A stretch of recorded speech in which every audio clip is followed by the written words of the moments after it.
Yeah, I've started. Good evening to one and all present here. I am Anirban Mitra, representing Centro Pharmaceuticals. Before we start, I just hope that everyone with their respective families are safe and sound, and I am sure we will surpass these hard times together like we always do. Once again, welcoming all present here for this wonderful initiative to share knowledge. We welcome here our most valuable medical fraternities present with us today for our program, and we thank you to show your gracious presence. As you know, this program is brought to you, this extravagant show brought to you by the IPS Pune branch. On behalf of IPS Pune branch, we welcome all the delegates in this wonderful event of academic extravaganza. Today's topics indeed is a very pertinent in this tough situation. This is anxiety disorder, and the name has been coined very beautifully. That is kuch kuch hota hai. Whenever we heard about these type of names like kuch kuch hota hai, it all give us a beautiful feelings and memory of the Bollywood musical genres. And Bollywood musical genres about kuch kuch hota hai remind about the famous music composers. Why I am talking about the music composers? Because yesterday in this tough situation, we have lost one of them. We have all grown up by listening to those musicians, and this tough situation, Corona has taken away one of the maestros in this type of genre of musical arena. So with the heavy feelings of the heart and everything, these anxiety times itself, I know that everybody is facing some of their near and dear ones every day, 2 to 3 news of getting affected by the corona. So we are really anxiety stricken at this situation. So straightway, not taking much more of time, we will try to jump into the subject, and we want to learn from the masters in this segment. So I will invite our dynamic coordinator and moderator, Dr. Balchandra Kalmek, sir. Sir is MD DPM and medical director and chief psychiatrist of the Nirman Psychiatric Nursing and Rehabilitation and De-Addiction Center of Pune. And sir is ex-honorable treasurer and secretary of the IPS Pune branch. So over to our dynamic moderator, Dr. Balchandra Kalmek, sir. Sir, over to you. Yeah, thank you, Anirban. Very good evening to all. Hope everybody is keeping well and everybody is safe. I welcome you all on behalf of PPA, that is Pune Psychiatric Association, and Indian Psychiatric Society Pune branch. Today's topic of discussion is anxiety disorders. We know that prevalence of this anxiety disorder is very much high in our society, and it's important to discuss anxiety disorder in these difficult times because anxiety overall decreases our immunity, which leads to infections. And this is the real time we should master the anxiety and we should overcome the anxiety. Now, for today, we have got two speakers. First speaker is Dr. Himanshu Pense. Shruti, please share the slide.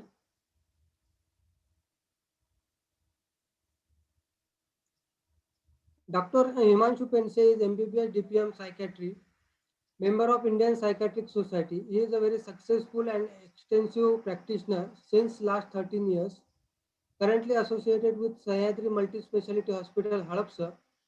He has worked at Regional Mental Hospital, Pune for more than 8 years. He has worked as psychiatrist in Shivam Multi-Speciality Hospital.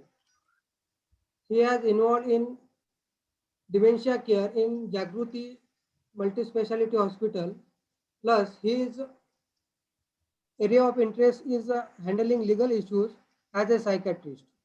He has multiple presentations in his name and actively involved in social programs like World Alzheimer's Day and Schizophrenia Awareness Program conducted by Jagruti Rehabilitation Center. Before starting his presentation, I want to give certain instruction to all audience. Please keep your audio video muted so that we will have good connectivity of the net. Please share your questions in the chat box You can directly ask the question to presenters also. We will coordinate accordingly at the end of the session. So I will hand over the session to Dr. Himanshu for his presentation. Am I audible? Yes. Right at the start, I would like to excuse non-Marathi persons or the guest, because I am going to start with some Marathi content, and it will be difficult to translating it either in Hindi or English. So forgive me for that. Okay, shall I start? Yes, sir, please. Yes, Himanshu, yes. नाही कशात गोडी मी चिंतेत गर्क आहे. नाही कशात गोडी मी चिंतेत गर्क आहे.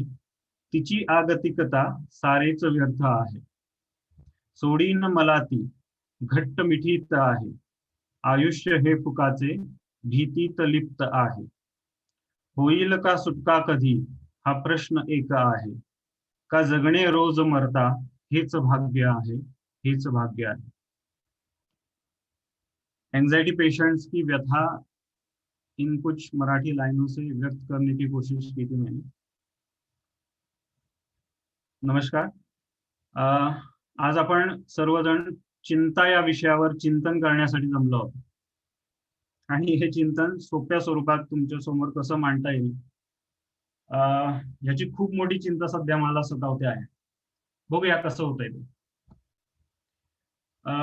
सर्वप्रथम आज मला तुमच्या समोर व्यक्त होण्याची संधी दिली त्याबद्दल मी Pune psychiatric association, Indian psychiatric society Pune branch, doctor Bahale madam, doctor Jyoti Prakash आणि या कार्यक्रमाशी जोडलेल्या सर्वांचे आभार मानतो आणि विषयाकडे वळतो.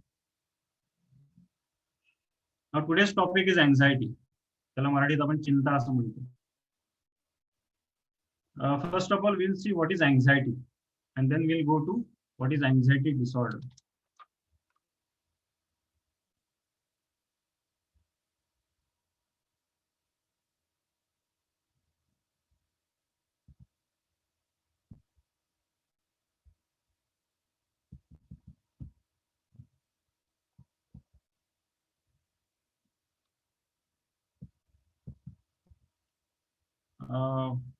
Miss Shruti?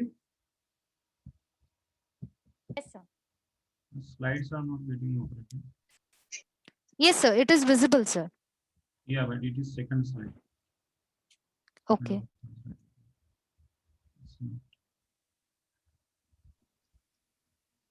Can you do Sir, it just now? try the left arrow or just share again. Otherwise, you can tap in the center of the touch screen.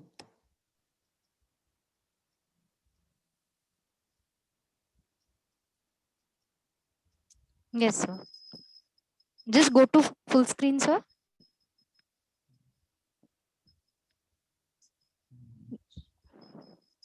Okay, fine. Yes. Now, what is anxiety? Normal anxiety. This is a normal body or physical, psychological, and emotional response to any stressful or uncomfortable situation. Of course, it's a subjective change.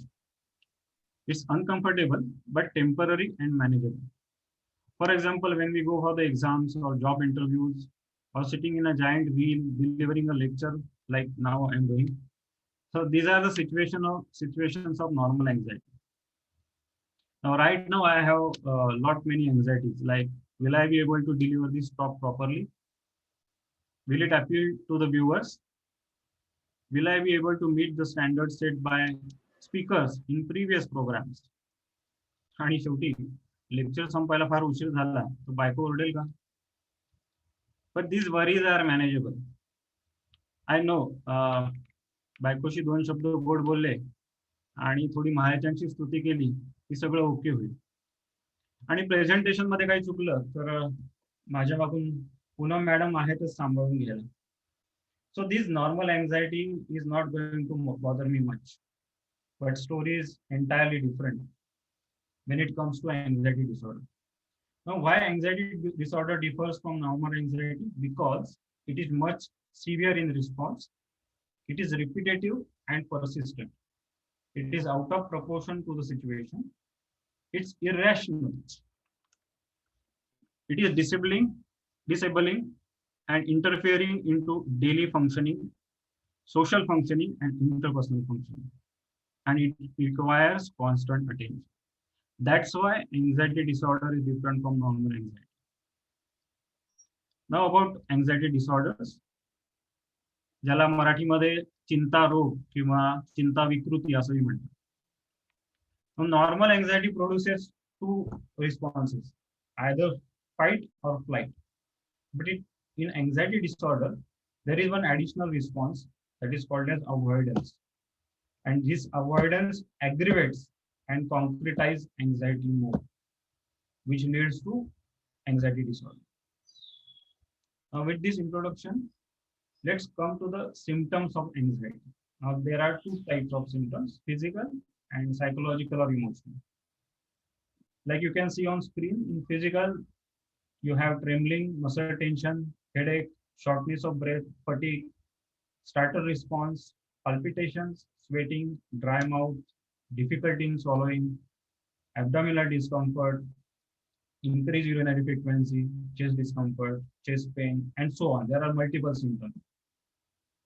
In psychological and emotional symptoms, you have poor concentration, insomnia, that is lack of sleep, intense fear, hypervigilance, excessive worry, obsessions, helplessness, depressive feelings, and so on.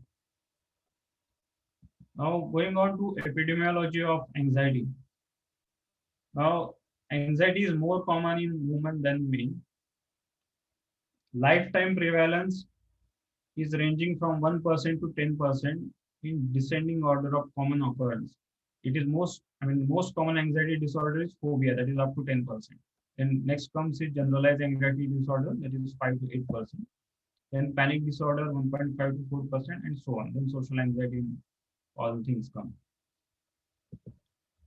Now, what causes anxiety? Exact reasons we don't know, but there are multiple theories. The strongest one is biological.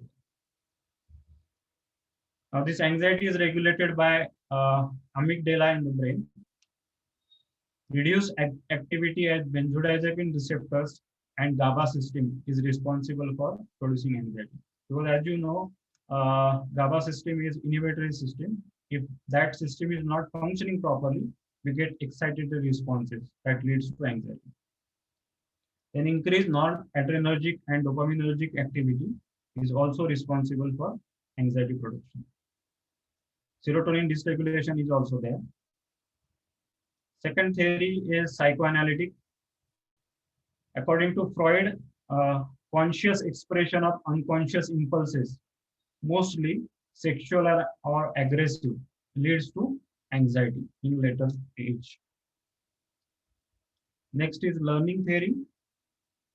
According to learning theory, it is continued and severe frustration which leads to stress. Now, stress leads to conditioned response, and this conditioned response causes anxiety in less stressful situation also. You can say, जैसे आदत हो जाती है anxious होने की. That way.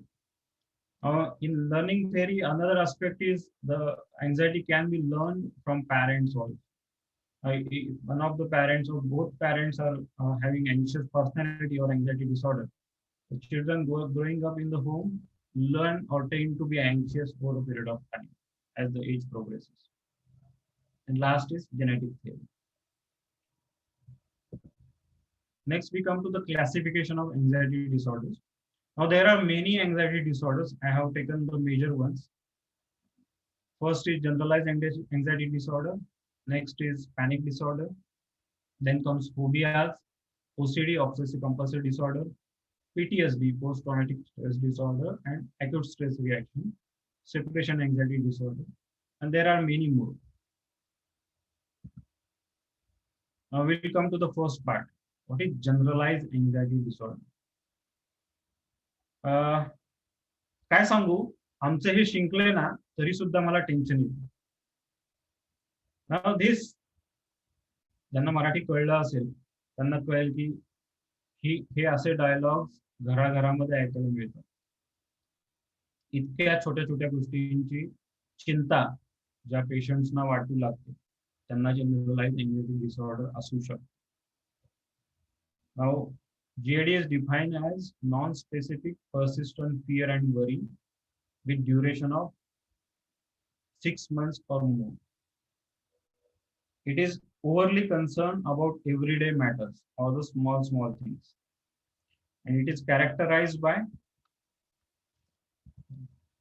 restlessness, muscle tension, fatigue, irritability, reduced concentration, insomnia. Patient typically says, मला अगदी कशाचीही किंवा बारीक बारीक गोष्टींची सुद्धा चिंता वाटते. So that is generalized anxiety disorder. And it is, as previously said, it is second most common anxiety disorder. Next in the line is, now I'm going to talk on 3 of the anxiety disorder, rest anxiety disorders. Dr. Poonam will be talking. So I will be talking on GAD, panic disorder, and phobias. So next is panic disorder. धक्क धक्क करने लगा तो मोरा जियारा डरने लगा. हे famous गाणं आपण सगळ्यांनी ऐकलं असेल आणि त्या गाणं ऐकताना आपल्याला पण धगधग झाली असेल. पण ती धगधग आणि पॅनिक डिसऑर्डर मध्ये होणारी धगधग जरा वेगळी असते. Hallmark of panic disorder is panic attack. And then what is the panic attack? It is an intense fear or discomfort reaching peak within 10 minutes, which causes a very fearful situation. Now, panic attacks can have 4 or more of the following symptoms. That is palpitation, pounding heart, trembling, sweating, shortness of breath, choking sensation, chest discomfort, abdominal discomfort, or that is also called as butterflies in stomach. कुछ होता है जो title दिया है ना उस type से. Then dizziness or fainting, fear of dying, paresthesias, chills or hot flushes, and derealization or depersonalization feeling. जैसे मैंने अभी कहा था कि दिल धक धक करने लगता है, तो ये हो गया पैनिक अटैक्स के बारे में. Now, what is panic disorder? Panic disorder is characterized by recurrent and unpredictable episodes of panic attack, followed by minimum 1 month of persistent concern of having additional attack. म्हणजे पहिला पॅनिक अटॅक येऊन गेल्यानंतर पुढच्या महिनाभर अशी सतत चिंता वाटत राहते की परत पॅनिक अटॅक पुढचा कधी येईल का. So this constant worry and then associated symptoms leads to the panic disorder.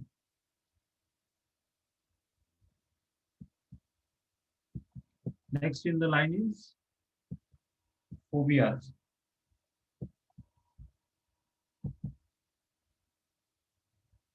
Okay. Now again, अनेक घरांमध्ये एस्पेशली फिमेल्स कडून ऐकायला येणार हा डायलॉग आहे. तसं तर मी वाघाला पण घाबरत नाही बरं का, पण पालीची मात्र मला जाम भीती वाटते. म्हणजे काय हो, that could be phobia. Now the phobia is persistent and morbid fear of specific object or situation. Why it is different or why it is called as phobia? Because those objects or situation don't produce fear in normal person. Then that fear is out of proportion to the given situation. It is irrational. It involves, most importantly, avoidance behavior and mere imagination of objects or situation can produce the anxiety. And lastly, rational explanation of innocuous nature of the fear or the situation does not work. म्हणजे जसं स्किझोफ्रेनियामध्ये evidence to contrary जसं आपण म्हणतो, तसं इथे आपण कितीही explanation दिलं की बाबा हे इतकी भीती वाटण्यासारखी परिस्थिती नाहीये किंवा अशी गोष्ट नाहीये, still it doesn't work. They are very much fearful or anxious about that particular situation or object. Now, what are the subtypes of phobia? First is agoraphobia, social phobia, and then specific or isolated phobia. Now, what is agoraphobia?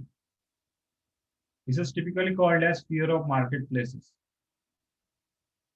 where there is feeling of being trapped or not having an easy escape to a safe place. So, patient typically becomes homebound.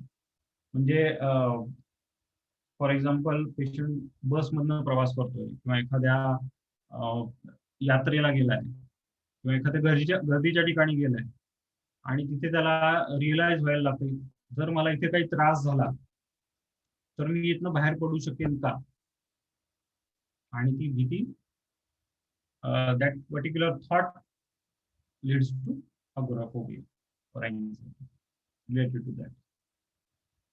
Next is and this agoraphobia में patient में से भीड़ में मुझे घुटन सी महसूस होती है. So that's about how they feel. Now next is social phobia.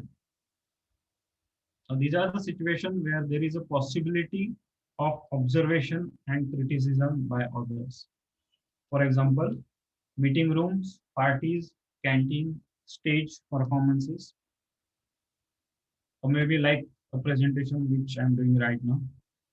So these situations can lead to anxiety. Patient typically कहते हैं कि मीटिंग के टाइम पे मेरे हाथ पाव ठंडे पड़ जाते हैं किंवा स्टेजवर गेल्यावर माझी बोबडी वळते वगैरे वगैरे. So this typical description or symptoms can be given by patients of social phobia. Next is specific or isolated phobias. Now, as the name suggests, this is limited to very specific object or situation. Now, there are many subtypes or classification. Like this special phobias are classified as animal type. For example, insect phobias of insect. Nature environment type. For example, storm, water, height. Blood injection injury type, मतलब hospital में जाने के बाद या कोई injection लेना है या कोई जख्म हो गई है उस टाइप से. Then situational, may be travelling in bus, aeroplane, और as I said during introduction, sitting in a giant wheel और like that. Now and there are many more. Basically phobias are conditioned responses where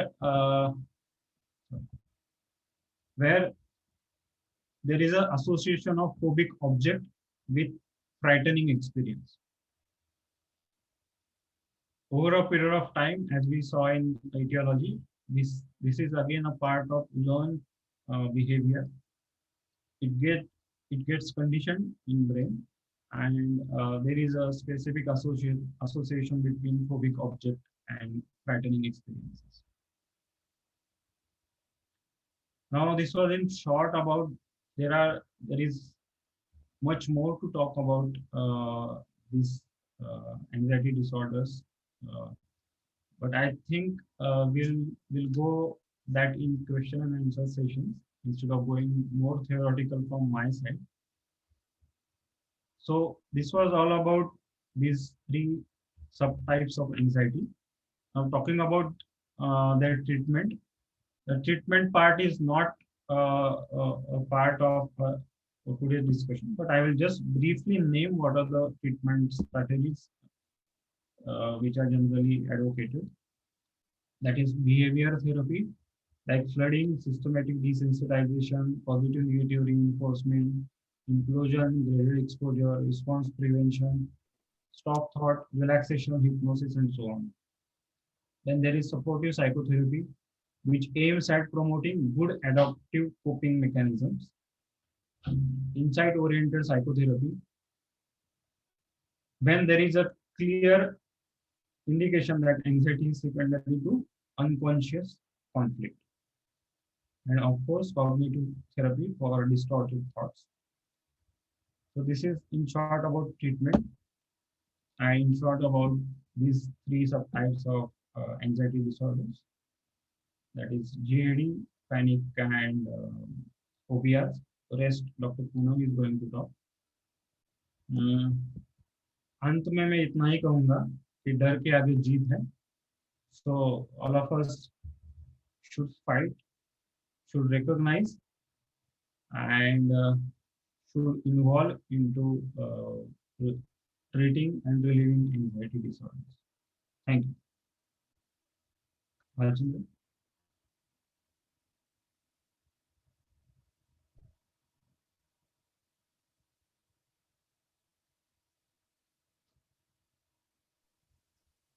Thank you, Himanshu, for the lucid presentation. I think we will be taking question and answer at the end of both the lectures. Okay. So directly we will move to the second topic. And the presenter for this topic is Dr. Poonam Patil. Shruti, will you please share the slide? She will be talking on OCD, that is obsessive compulsive disorder, PTSD, that is a post-traumatic stress disorder, and childhood anxiety disorders. Dr. Poonam Patil is MBBS DPM Psychiatry. At present, she is a faculty at SA, that is Schizophrenia Awareness Association. She is MBBS from Pune University, DPM from KIM Hospital, Pune. At present, practicing in Pune in private since more than 13 years.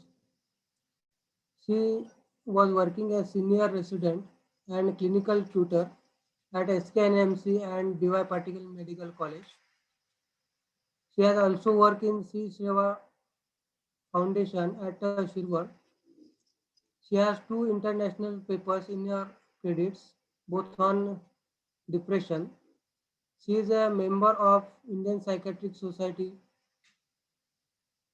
Indian Psychiatric Society, that is private psychiatrist, and Indian Association of Sexology. Over to Dr. Poonam.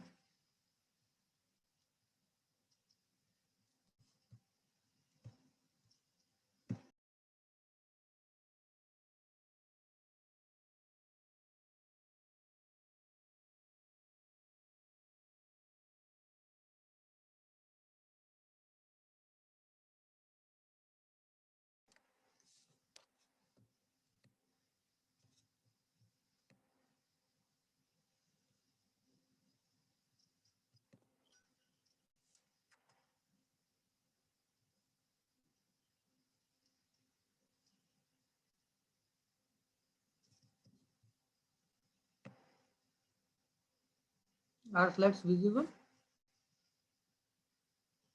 Yeah. Yes, sir, visible. Please make it full screen. Yeah, it's full screen. Okay. Okay. Yes, sir. It is showing full screen. Yes, sir. Go ahead.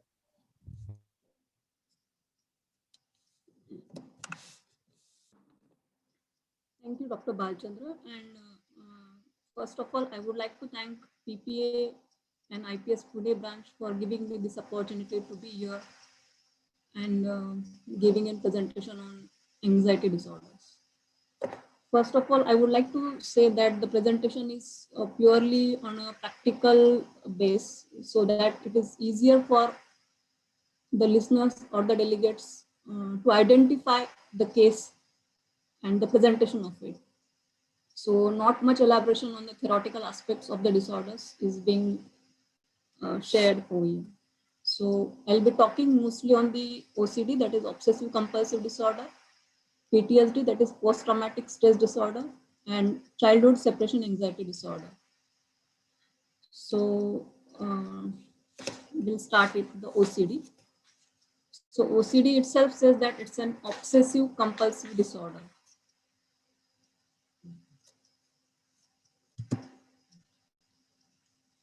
So I'll be starting with certain examples, like a woman's persistent urge to shout out an obscenity or blasphemy in church can be suppressed only by counting slowly backward from 100 to 1. This is a pictorial presentation. Another example is for 8 years, a man spends an hour a day washing his hands, showering, and dressing. He has stopped grooming and changing his clothes because the rituals required take too long. He stays in his room, eating only a few carefully selected foods and constantly checking to see that the furniture is in exactly the right place.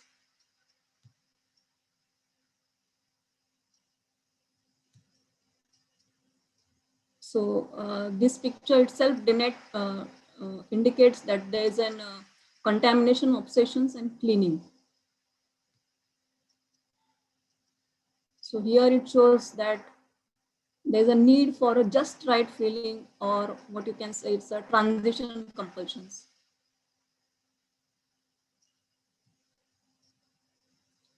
So what is an obsessive compulsive disorder? The OCD, it may include washing, checking, or other repetitive motor behaviors. There could be cognitive compulsions consisting of words, phrases, prayers, or sequences of numbers. There could be obsessional slowness. There could be doubts and questions that elevate anxiety. So coming on to the facts and figures, which is really important nowadays. So prevalence, it was originally believed to be rare, that is more than 0.1%. But the recent evidence suggests that the prevalence of OCD is around 0.5 to 2%. The mean age of onset is 20 years. The 70% of the onset is before 25 years of age. And sex distribution is almost equal. Males show high prevalence of checking behaviors, while females show high prevalence of washing. So how you are going to diagnose that it's a case of OCD? So according to DSM-4 diagnostic criteria, the obsessions can be defined by all of the following. These are the significant symptoms which can indicate that it's an obsession. The obsession could be, it is a recurrent and persistent thoughts, impulses, or images experienced at some time during the disturbance as intrusive and inappropriate, and that causes marked anxiety or distress. The thoughts or the impulses or the images, they are not simply excessive worries about the real life problems. The person tries to attempt to ignore or suppress such thoughts or impulses or images, or neutralize them with some other thought or action. The person recognizes that the obsessional thoughts or the impulses or the images are a product of their own mind. That is, they are not imposed from without, as in psychotic disorders. And what is a compulsion? It can be defined by repetitive behaviors or mental acts that the person feels driven to perform in response to an obsession or according to the rules which must be applied rigidly. The behaviors or the mental acts are aimed at preventing or reducing the distress or preventing some dreaded event or situation. However, these behaviors or mental acts either are not connected in a realistic way with what they are designed to neutralize or prevent, or are clearly excessive. The symptoms are not better accounted for by any other diagnosis. So, obsession is an involuntary intrusive cognition. There are different types of obsession, like doubts, which has a more percentage of like 74% it accounts for, thinking, fears, impulses, images, and others. Examples of obsessions like doubt. Did I lock the door?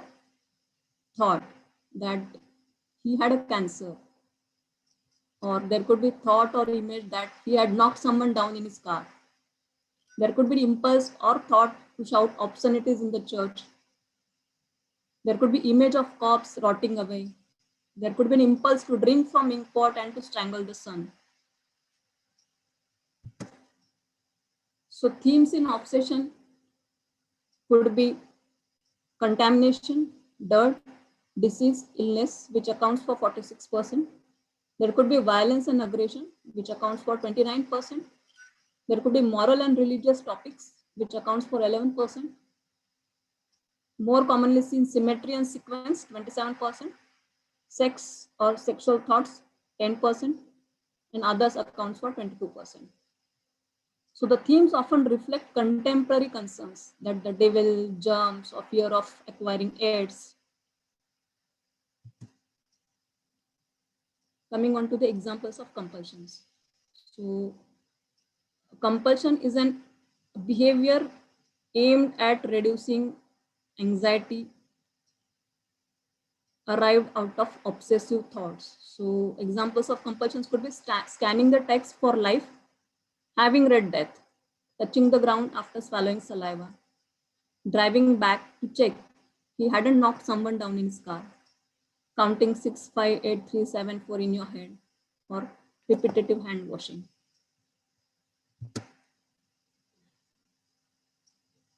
So OCD, it usually includes there's a linking of obsession compulsions in OCD. There's a vicious cycle which is going on in a person who is suffering from OCD.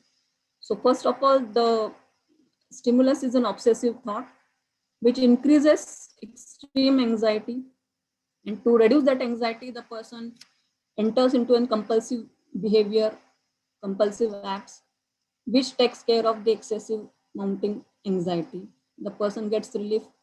Again, after some time, he gets an intrusive thought, and again, the same cycle gets on repeating.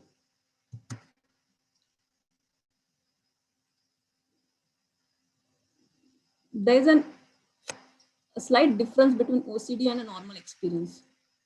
So obsessional thoughts found in 90% of the people, it is considered to be normal. It is well replicated that 80% plus of the normal people have intrusive thoughts. Their thoughts are similar in content and form to OCD patients.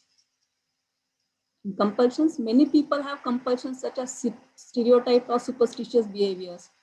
66% of the normal people report some form of the checking behavior.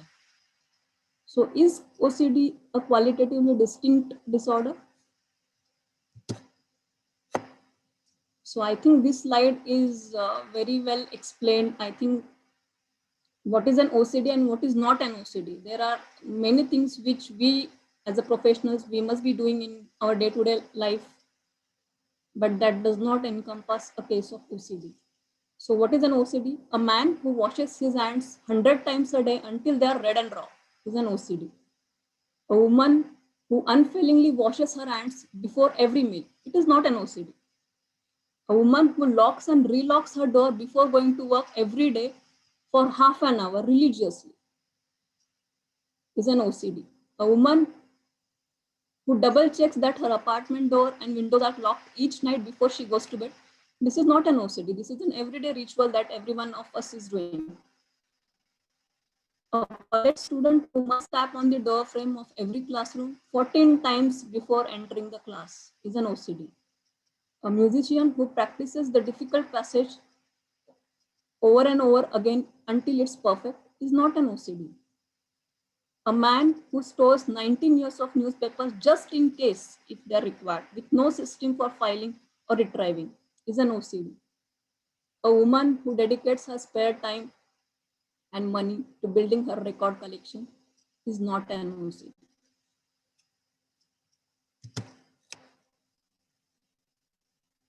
So coming on to the treatment, it includes pharmacotherapy, CBT, that is cognitive behavioral therapy, psychosurgery, and deep brain stimulation. In pharmacotherapy, what we generally use is SSRIs. It is the first line of treatment in case of OCD. There is no major difference in the class which we choose. Higher doses are required than that we use in MDD or depressive disorders. Fluoxetine is the most common drug which we generally prefer, and as the dose could be 80 milligram. Before switching on to any other SSRI, we have to give adequate trial for 4 to 12 weeks before switching on to any other drug. Clomipramine is a tricyclic antidepressant. which has a good role to play in case of OCD. The dose required is around 200 to 300 milligram per day. So it is a serotonin specific of TCAs. Augmentation in case of OCD can be done with certain other molecules like buspirone can be added if there's a marked anxiety, or typical antipsychotics like risperidone can be added if there's a psychotic features, or lithium can be added if there's a marked depression along with an OCD. Psychodynamic therapy has a very low efficacy in treating OCDs. Supportive psychotherapy, it is useful, including family members or use of groups. Behavioral therapy has found a major role in the treatment of OCD in the form of exposure and response prevention, which is useful in ritualistic behaviors. Thought stopping can be of help in case of ruminations. For the treatment refractory OCDs, what is advisable is in psychosurgery for the patients who failed on medicines and on behavioral therapy module. The response rate is approximately 50%. There are 4 major surgical procedures which are done in case of treatment refractory OCDs. That is cingulotomy, subchoroid tractotomy, limbic leucotomy, capsulotomy, which in these procedures, there is an interruption of signals from orbitofrontal cortex to basal ganglia. So if you are down with the OCD, the biology is very interesting and it is still being investigated. It's pills versus talk, and the talk wins. It's the Yale-Brown obsessive scale, which helps in diagnosing OCD, and most patients get better with the treatment. So prognosis, OCD runs a chronic waxing and waning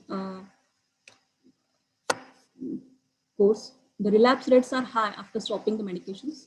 There's a rule of third which is applied in case of OCD, that is 20 to 30% shows significant improvement, 40 to 50% shows moderate improvement, remaining 20 to 40% stay ill or get chronic.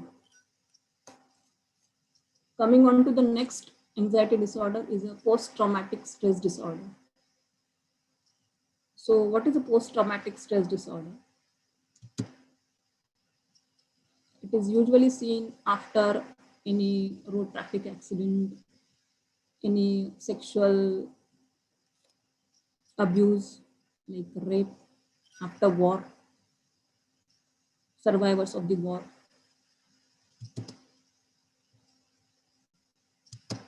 So it is an extreme response to severe stressor,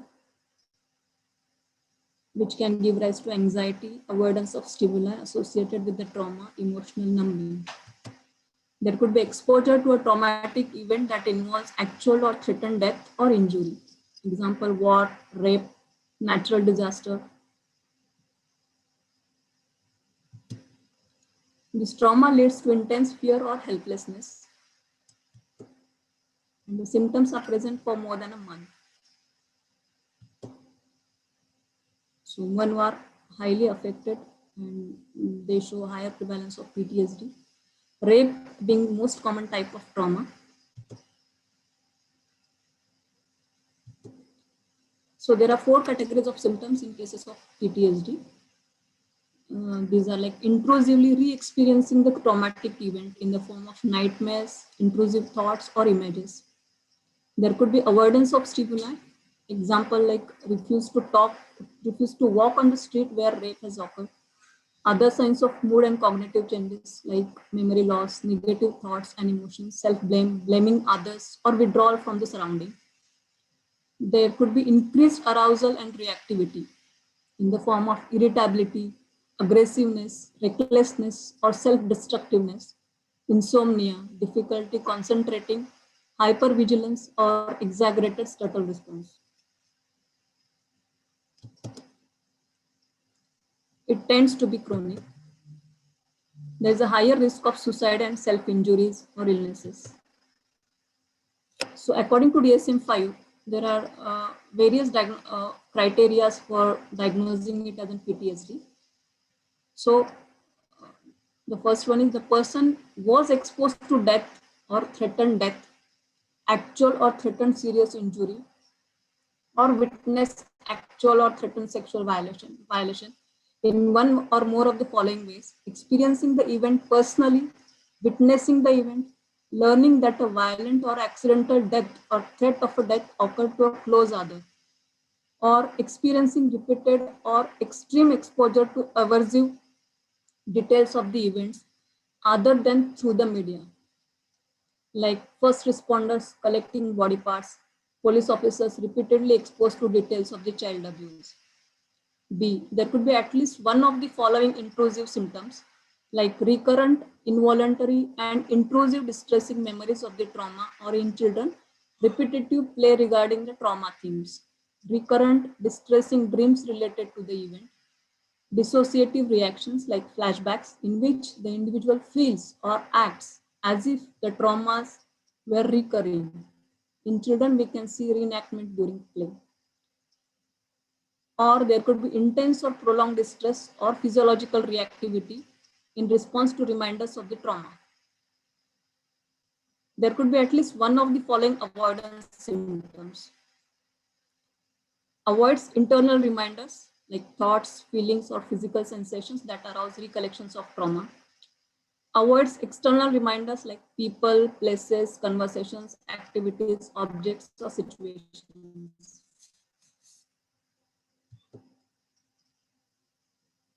At least 3 negative alterations in cognitions and mood that began after the traumatic event.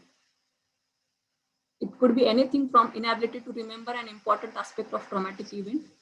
There could be persistent and exaggerated negative beliefs or expectations about oneself, others, or about the world. Persistently excessive blame of self or others about the traumas. Pervasive negative emotions. Markedly diminished interest or participation in significant activities. Feeling of detachment or estrangement from others.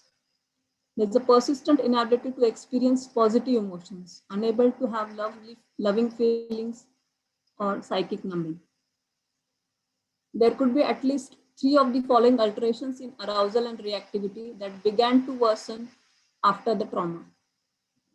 There could be irritable or aggressive behavior, reckless or self-destructive behavior, hypervigilance, exaggerated struggle response, problems with the concentration, along with the difficulty falling asleep. Coming on to the acute stress disorder, the symptoms are similar to PTSD, but the duration is shorter. The symptoms occur between 3 days and 1 month after the trauma. As many as 90% of the rape victims experience acute stress disorder. It predicts higher risk of PTSD within 2 years.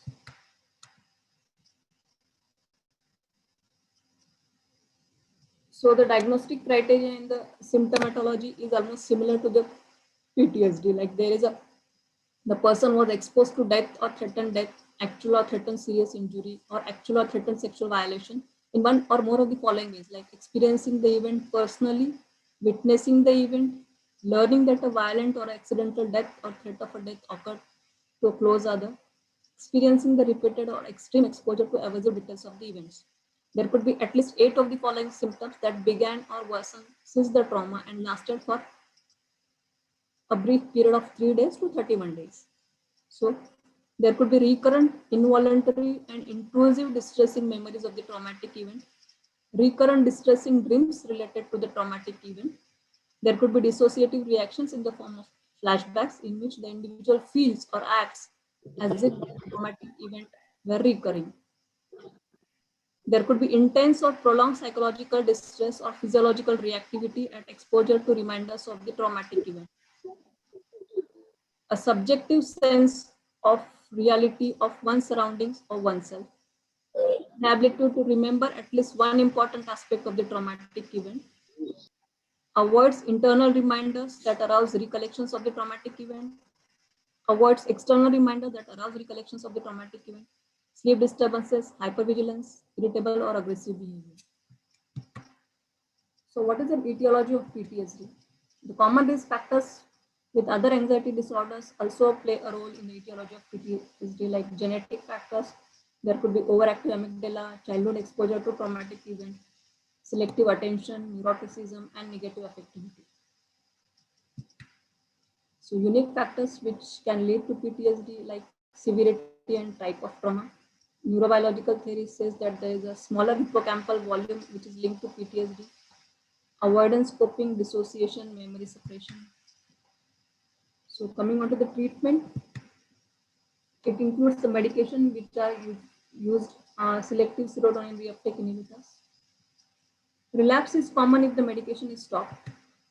Exposure to memories and reminders of the original trauma, either direct, that is in vivo, or imaginary. Virtual reality is effective, more effective than medication or supportive therapy. But the treatment can be difficult at first because of the possibility of increase in the symptomatology. Cognitive therapy, it enhances the beliefs about coping abilities. Adding cognitive therapy to exposure does not improve the treatment response. So treatment of acute stress disorder may prevent PTSD. It shows benefits even 5 years after the traumatic event. So this is the one case which will help in diagnosing a case of childhood separation anxiety disorder. So there's an 11-year-old boy who's entering the sixth grade in a middle school. Each September since kindergarten, the start of the school has always been a struggle for him. This year, his distress escalated with the added demand of starting in a new school, and by November, he missed 26 days of school. His academic work has suffered, and his teachers have sent his assignments back home. The boy, Charlie, insists that he cannot complete them without his mother's presence. He worries that something bad may happen to her if he goes to school. So this is a separation anxiety disorder. The symptoms that are present in case of separation anxiety disorders are there's an excessive distress when the separation is there from the attachment figure is anticipated. There's an excessive worry about losing or possible harm to the attachment figure. There's an excessive worry that an event will lead to separation. A reluctance or refusal to go to school because of the reluctance to be alone. There's a reluctance or refusal to go to sleep without being near attachment figure. There could be nightmares involving the themes of separation. There could be complaints of physical symptoms when separation occurs or when the separation is anticipated. We must have come across many children who have symptoms of abdominal pain, chest pain, throat pain, headache while going to the school. I think anyone can remember the first day of the child going for the school, leaving his or her mother at home and crying. So this is a pictorial presentation of separation anxiety disorder. So usually it demands parental attention. We can come across many clinging behaviors, and usually the child or the kid is having an habit of sleeping with the parents. So the prevalence rate of childhood separation anxiety disorder is around 2 to 4%. It accounts for around half of all the children and adolescents who are referred for treatment of anxiety disorders. It occurs as early as preschool age. There are no gender differences that are seen in case of separation anxiety disorders. It often occurs in response to some major stressor. So assessment, it usually includes observation, like a social evaluative task like classroom presentation, or collateral can be taken from the school if consented. There is behavioral avoidance to the phobic stimulus. We can have parent-child interaction, full physical examination of the child. We can attempt interview on own, or there could be parental interview including full developmental history and family history. So the treatment is usually behavioral and cognitive. So cognitive behavioral treatments have received most empirical support. Family or group therapy, CBT and play therapies have done wonders in cases of SADs. So pharmacotherapy has recently received promising support in the form of SSRIs, which like fluoxetine and paroxetine, they can be used in lower doses in cases of separation anxiety disorders. So this was in brief about OCD, PTSD, and childhood separation anxiety disorders. Though there are many other subtle anxiety disorders which are there, but that cannot be covered in today's lecture, like sexual anxiety and alcohol or substance related anxiety disorders that can be dealt later in the subsequent sessions. Thank you. Thank you, Dr. Poonam, for your lucid presentation.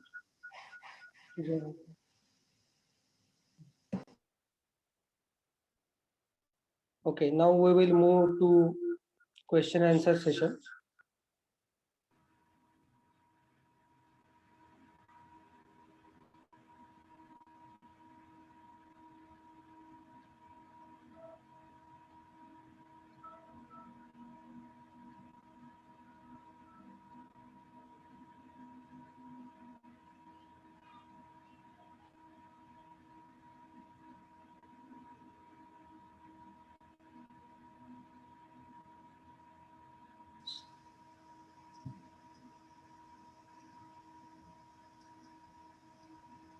Yes.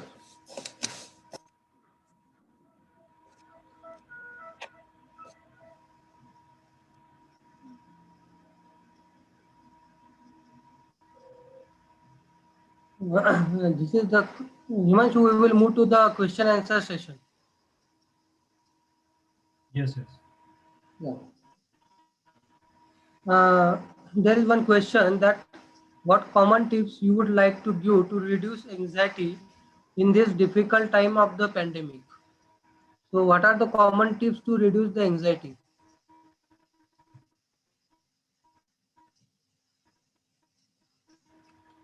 Is it to me? Yes, yes, Himanshu, for you.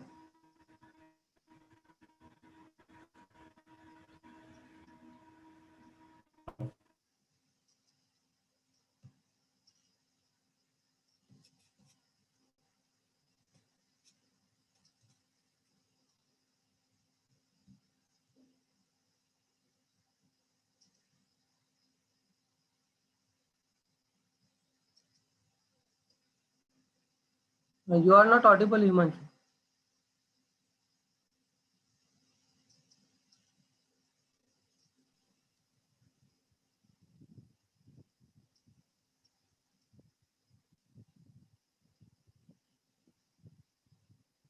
Sir, we cannot hear you.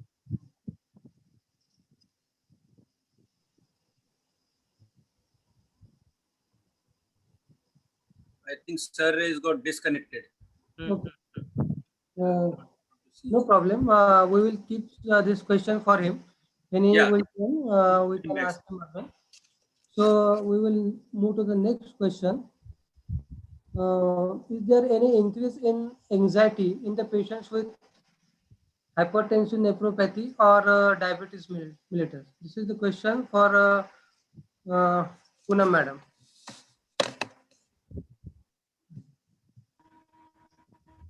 Yes, the patients with diabetes and hypertension do have anxiety symptoms because of their comorbid medical conditions, which leads to suppression of immunity, and that can give rise to the anxiety symptoms. The anxiety symptoms could be, it is also dependent on the type of personality the person is having. If the personality is anxious or it is falling into the category of cluster C traits, like anxious avoidant personality, there are evidences which have shown that there are symptoms of anxiety in cases of people suffering with medical comorbidities. Okay. Is there any role of exercise and diet to reduce the anxiety? Yes, exercise do help in reducing anxiety as it leads to secretion of endorphins, which are considered to be mood stabilizers internally. So obviously, and that keeps us healthy as well. So we keep the medical comorbidities away or at bay from ourselves, and that can reduce the anxiety as well. So there's a definitive role in case of exercise in cases of anxiety. And diet, I don't think so there is much difference of diet in reducing anxiety. I think any healthy Indian vegetarian or any healthy Indian diet is inclusive of all that can take care of anxieties. Uh, some youngsters are using cigarette or alcohol to reduce their anxiety. So how safe is it, and what is your advice about this? So alcohol, nicotine is a substance of abuse. Initially, it may give a feeling of taking away your anxiety or feeling you relieved, but it certainly has a rebound phenomenon. For some time, you will feel better, but once that phase is over, you will again feel the urge to have one bout more or something like that. And I think that is not healthy in a way.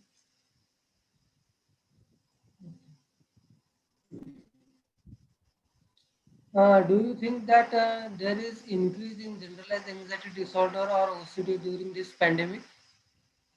Yes, the COVID situation has given rise to an increase in the cases of OCDs, usually females. Anyways, OCD is more common in the females.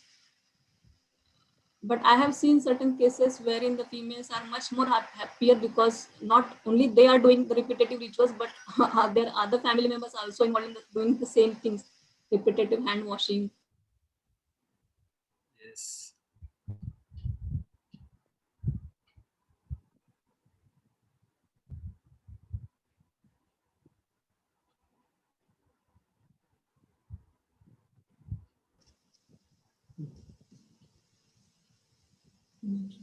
Yeah, yeah.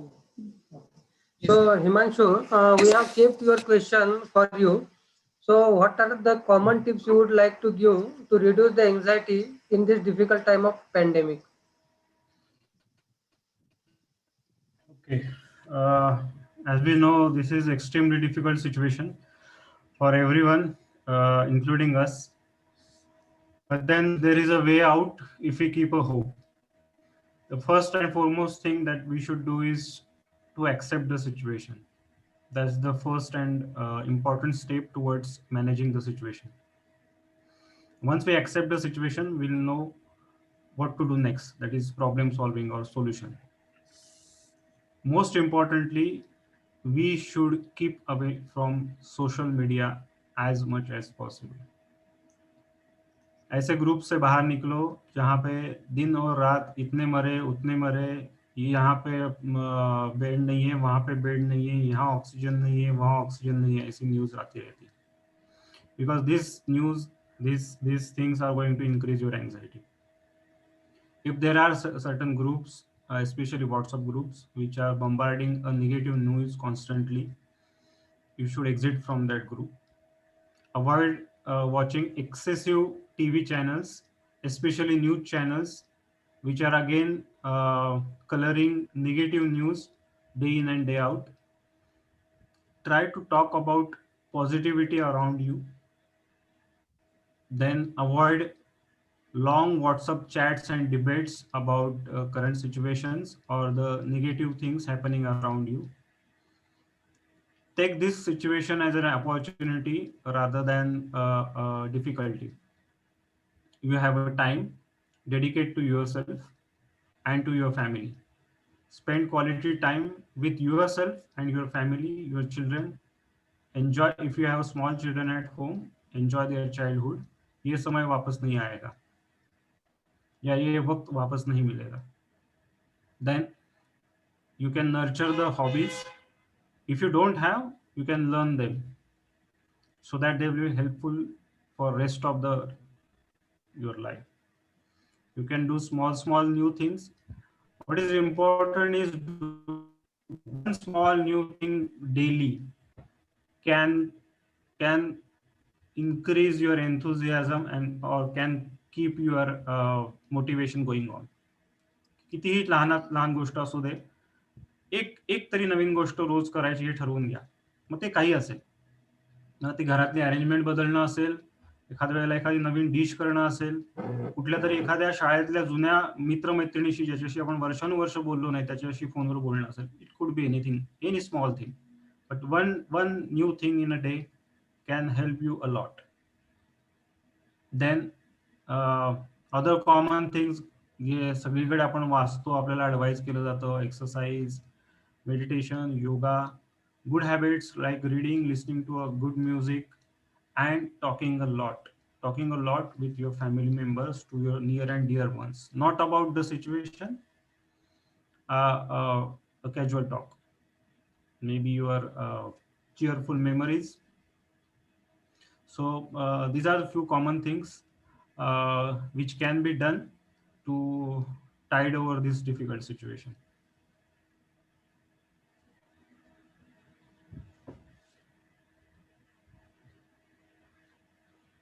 Okay. There is one question from Shruti.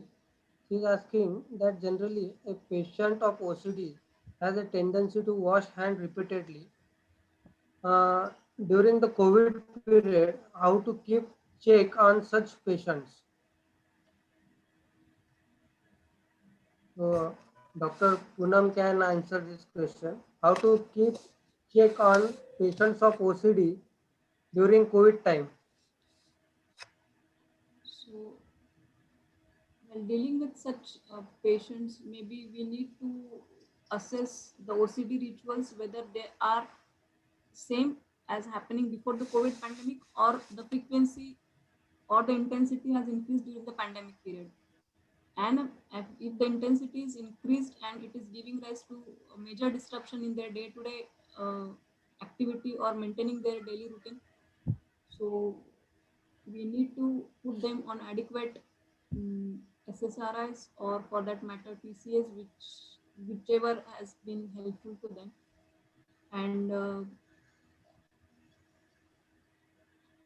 trying to inquire from the family members whether they have noticed any changes, particular changes which are happening during the COVID pandemic, like any other thought which is related with the repetitive hand washing, just to elicit any psychotic features are there associated with, then we need to deal accordingly. Okay, thank you. May I add There to is the one question? for yes, yes, please. Hello. Yes, sir. Yeah, I think to assess whether these obsessive rituals are because of the current pandemic guidelines or the anxiety that we are going through, or it is part of OCD, the important factor I think is the amount of distress. That could be one of the best or the most qualitative measurement of differentiating between a normal anxiety or normal obsession associated with current situation and OCD. The amount of distress is very, very important. In OCD, the amount of distress will be out of proportion to the situation. And as Dr. Poonam said, it will definitely affect his daily functioning. While in otherwise case, the distress won't be that much and it won't affect his daily functioning. Okay, thank you, Dr. Himanshu. There is one question from Anirban. He is asking whether there is decrease in the oxygen level, that is SpO2, because of anxiety. This is for Dr. Himanshu. Sorry, I didn't get the question. Whether there is decrease in SpO2 level because of anxiety. There is no direct connection in SpO2 level and anxiety, but yes, if the anxiety sets in a panic and there is some amount of respiratory distress or the overbreathing or the shortness of breath or hyperventilation, it could lead to drop in SpO2. Of course, the anxiety triggers some of the hormones and neurotransmitter, which could lead to a slight drop in SpO2 levels, but I don't think there is any direct connection. So Anirban is asking one another question, that whether listening to song or music helps to reduce the anxiety, and which are the hormones responsible for this? Yes, obviously it helps. I mean, listening to a music, but what kind of music you are listening is important. Yes. So the kind of music and the time of listening to the music is very important. And as we discussed during the etiology of this anxiety, the level the hormones which are responsible like serotonin, dopamine. Dopamine will be a major factor which will help. Of course, in addition to listening to music, there is one more thing which will help is having to increase oxytocin by having a touch kind of thing. I mean, maybe a pet animal. If you have a small kid at your home, just hugging them, munna bhai wala. So even that can help to relieve your stress and anxiety.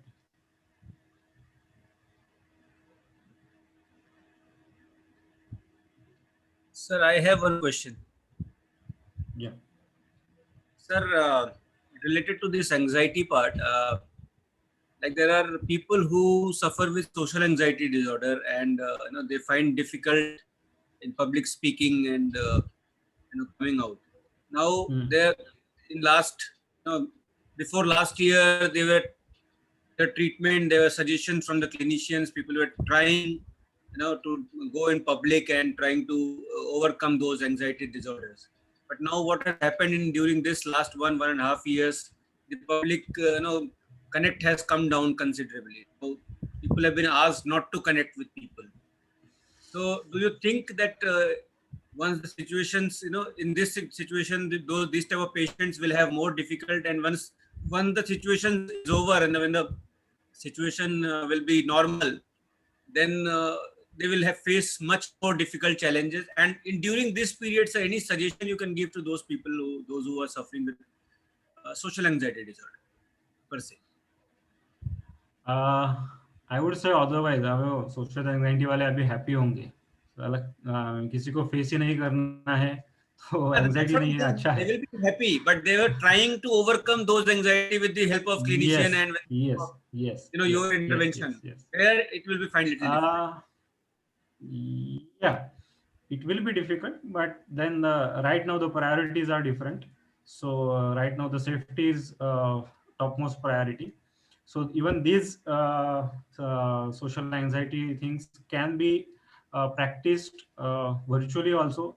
It's not कि मैं 10 लोगों के सामने गया तो ही मुझे anxiety आएगी. If you have social anxiety, you can have in front of crowd of 2 people also. So you can practice that at home. If you have peoples at home, you can just आज बोलना है, मैं कुछ भाषण देने वाला हूँ, आपको कुछ बताने वाला हूँ, कोरोना के बारे में अच्छी बातें बताने वाला हूँ. So you will be a speaker, there will be a listeners or spectators. Uh, you can create a scene and you can practice that at home. Of course, it will be a different scenario. Uh, I mean, facing actually a situation and then facing it virtually will be a different thing. But still, in a given situation, you can keep on trying that. That's a nice suggestion, sir. I think I have few of the people who I know they are facing a lot of difficulties. I think this will be a nice help for them. Thanks. Yeah.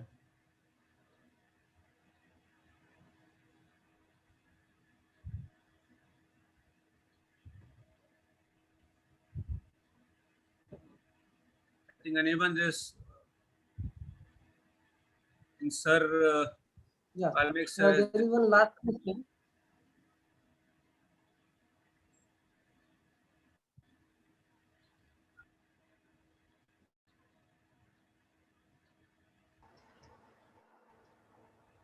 Okay. So Dr. Narayan is asking how doctor working in the clinic setup handle the anxiety load of the staff.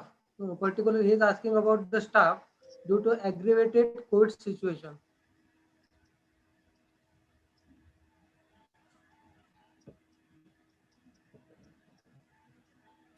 how to handle staff's anxiety. How yeah, staff and the anxiety. No, staff and anxiety or staff's anxiety. Yeah, staff's anxiety. How to handle staff's anxiety in clinic. Okay. Uh, the important thing is you need to sit and talk and talk and talk with them. Give them a cushion of comfort. Hmm. जैसे मैं हूँ मैं हूँ ना. You can tell them मैं हूँ ना. Don't worry. Situation is difficult, but we are together. We are working as a team. We can work as a team, and we will work as a team. So it will become less difficult, less uncomfortable. We can manage it more efficiently. If there are any difficulties, if there are any questions, if there are any queries, if there are any doubts, ask them. We will sit, we will talk, we will discuss, and we'll plan it out. So everything comes down to the discussion and planning.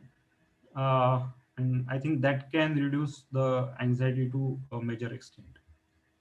Plus, as I said, a word of comfort is very important. Yes, yes. So we are coming to the end of these sessions.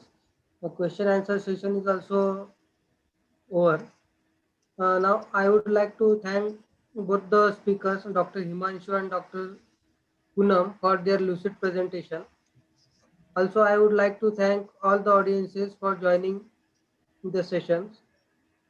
Last but not the least, I would like to thank Anirban and Anurag sir, plus Shruti madam for arranging technical things in a perfect manner. Uh, I would like to hand over the session to Dr. Anurag Srivastav for his final words. Sir, thank you so much. Anurag, Yes, sir. Sir, I'm there, and I think the session is over, and I would like to thank Dr. Himanshu sir and Poonam madam for giving us and all the participant understanding about anxiety, something which everybody is talking in last 2 months and maybe last 1.5 years. Anxiety is there. I tell you about my anxiety. Whenever I feel little uncomfort, the first thing I do, I go and take one Montelukast levocetirizine combination because I feel anxiety. And my anxiety is subsided by this particular drug because I feel that there's something in my throat. So anxiety is something which is very going to be, it's a pandemic, next pandemic, as I have told before also. And all the clinicians who are here present here is going to take care of us. So thank you very much. And I would like to say on behalf of Centaur that we would continue to provide this platform to all the young upcoming psychiatrists as well as those doctors who want to learn and understand the different aspects of psychiatry, and we'll continue to provide this to you every fourth Friday of the month. And on behalf of Centaur, I would like to thank you, the organizer, the IPS Pune branch and PPA Pune branch, for giving us this opportunity. Please continue to give us those more opportunities. We would like to be a part of this continuous process. And on behalf of Centaur family, I will say that keep supporting us the way you have supported us, and we will continue to be there wherever and whenever you want us to be. Thank you and good night, sir. Thank you, one and all. Thank you, Himanshu, once again. Yeah. So take home message is डर के आगे जीत है. Yes. Yes, definitely, sir. Yes. Yeah. Good night.